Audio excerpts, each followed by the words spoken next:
13 साल से धनबाद के सबसे बड़े कोयला कारोबारी का हत्यारा चर्चा में है। पुलिस के पास शशि सिंह के बारे में कोई जानकारी नहीं है, लेकिन इस बीच फरार चल रहे मोस्ट वांटेड धनबाद पहुंचा और अंधाधुंध गोलियां चलाई और फिर आराम से निकल गया।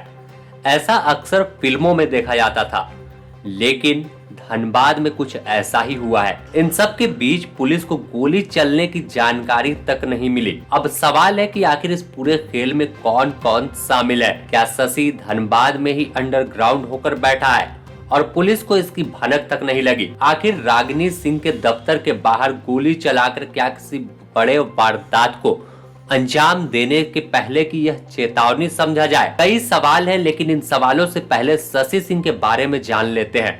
आखिर कौन है और इतना हंगामा इसे लेकर क्यों शुरू है? बात 2011 के दिसंबर की है, जब धनबाद के बड़े कोयला कारोबारी में शामिल सुरेश सिंह की हत्या एक पार्टी में गोली मारकर कर दी गई थी। इस पूरे वारदात में मुख्य आरोपी शशि सिंह निकला। वारदात के बाद उसका कोई पता नहीं चला। आखिर गया कहां? धनबाद में है या कहीं बाहर निकल गया? पुलिस ने लाख कोशिश की और लाख हाथ पैर पटके, लेकिन शशि सिंह को खोजने में असफल साबित हुई। आखिर में पर इनाम की भी घोषणा की गई और मोस्ट वांटेड की लिस्ट में शामिल कर दिया गया। बाद में केस ठंडे बस्ते में चला गया कि शशि सिंह की कोई जानकारी पुलिस के पास मौजूद नहीं थी। लेकिन ठीक 13 साल बाद 11 जनवरी 2024 की सुबह शशि सिंह पूरे चर्चा में हो गया। धनबाद ही नहीं, आसपास के इलाके में भी शशि सिंह के नाम को लेकर लोग आपस में बात करने लगे। सुरेश सिंह हत्याकांड का मुख्य अभियुक्त रामाधीर सिंह के बेटे शशि सिंह को झरिया में देखा गया, वो भी उनकी ही भाभी रागिनी सिंह के झरिया स्थित कतरास जो कार्यालय है वहां पर। रागिनी सिंह ने खुद दावा किया कि शशि ने बंदूक से कई राउंड फायरिंग की है। इसका सीसीटीवी फुटेज भी सामने आया है और झरिया विधायक ने साफ तौर पर कहा कि उनकी हत्या की जा सकती थी। आप लोगों को पता है कि किस तरह से घटना घटी है, और आज तो हम बहुत बड़ा ये चर्चा करने के बहुत बड़ा विषय भी नहीं है, क्योंकि सरकार में ये रोज घटनाएं घटती है। तो विषय यही है कि आज सुबह 7 बजे की जो घटना घटी है, क्योंकि 7 बजे मेरा कार्यक्रम आज झरिया विधानसभा में था, और कुछ लोगों क्या बहुत लोगों को मेरा कार्यक्रम जब भी होता है तो हम ग्रुप में छोड़ देते हैं, या बहुत सारे लोगों को पता चल जाता है। हम पूरे सार्वजनिक तरीके से सूचना करके ही आते हैं।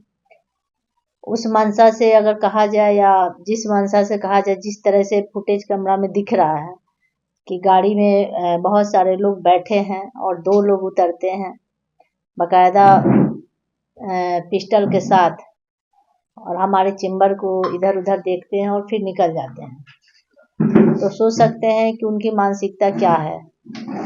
तो ऐसे सरकार में एक विधायक भी सेफ नहीं है, प्रशासन सेफ नहीं है।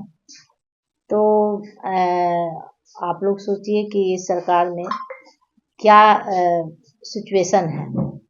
हालांकि मुझे कोई डर नहीं है, ऐसे अपराधियों से मुझे कोई डर नहीं है। मुझे अपनी जनता और परिवार की चिंता होती है कभी भी, और लोगों की जो मानसिकता है, जो विपक्ष द्वारा लगातार षड्यंत्र रचा जा रहा है, और अभी हम आपको दिए भी हैं, किस तरह से चुनाव हारने के बाद लगातार लोग प्रयास कर रहे हैं मुझे रोकने के लिए, मुझे क्षति पहुंचाने के लिए, क्योंकि राजनीतिक में तो वो शक नहीं पाए। तो पूर्व विधायक के देवर लगातार गुंडागर्दी पे उतर आए हैं। उनके 3 देवर खुलेआम गुंडागर्दी कर रहे हैं, जो कि सब केसेस वाले लोग हैं। कोई 10 साल से है, कोई 6 साल से हैं। तो इस तरह से गुंडागर्दी, और कहीं ना कहीं सरकार का श्रेय मिल रहा है, प्रशासन का श्रेय मिल रहा है। लेकिन आज जिस तरह से घटनाएं घटी है, तो कहीं ना कहीं ये मंशा साफ था कि वो लोग मेरे पे जानलेवा हमला करने आए थे। तो मैं आप सबको बता देना चाहती हूँ कि ये इसके पीछे सीधा सीधी जो 10 साल से फरार चल रहे थे शशि सिंह थे, और एकलव्य सिंह थे, हर सिंह थे। सभी लोग षड्यंत्र लंबे समय से हमारे पीछे रच रहे हैं कि कैसे इनको क्षति पहुंचाया जाए। तो इस तरह से उन लोगों का लगातार प्रयास जारी है, और सीसीटीवी कैमरा आपको दिख रहा है, किस तरह से पूरा कैमरा आप लोग को दिखेगा कि दो लोग कैसे आते हैं, पहले चेक करने के लिए आते हैं कि अंदर वो हैं कि नहीं है। तो वो लोग दो लोग को पहले वो लोग गाड़ी से भेजते हैं।